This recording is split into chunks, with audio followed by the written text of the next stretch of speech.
Hi everyone, this is ZPJ, Zoltan Paul Jambor. Today I would like to have a little chat about this device, the Sony UTX-B03.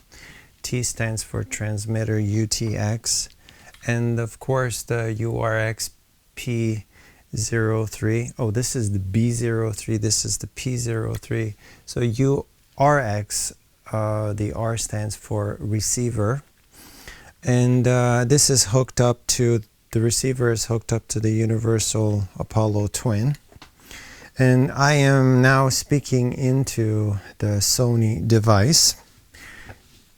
What I'd like to do is I'd like to put the headset on and have a listen. It's quite clear.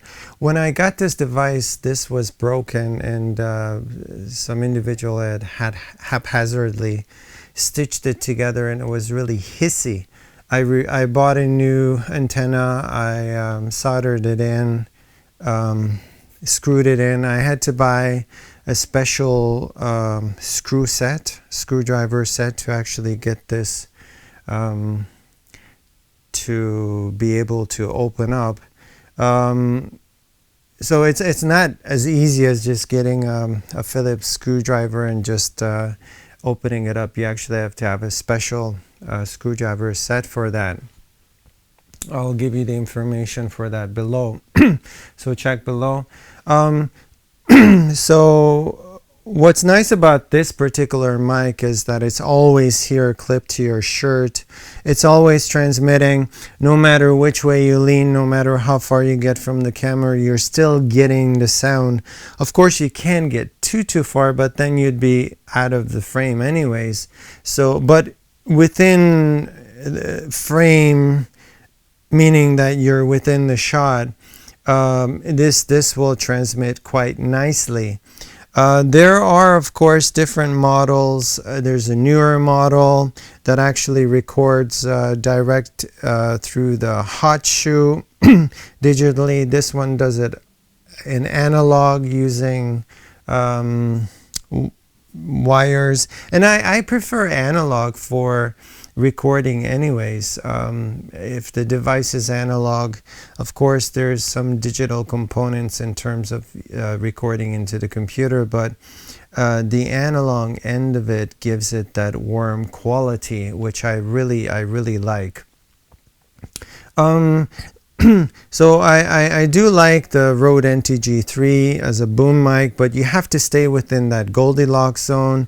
The Rode VideoMic Pro is also good, but you have to be in front of the camera.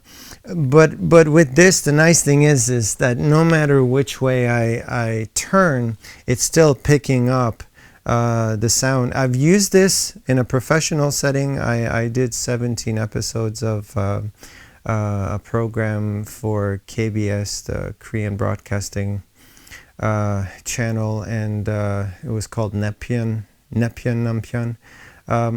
I did use this, but not as a sound engineer. Now I'm using this as a sound engineer, and I'm very actually quite pleased with the warmth of it, the clarity of it. It's quite a nice device. So if you're doing blogging, I recommend one of these. Pick it up used. They are not that expensive. You can pick it up for around 300 used.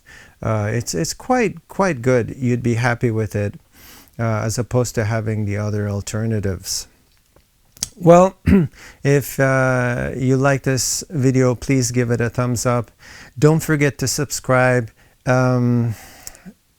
Check out all the videos that I've made below to compare this mic to all the other mics in my mic cabinet listed below. Thank you so much. Over and out. ZPJ.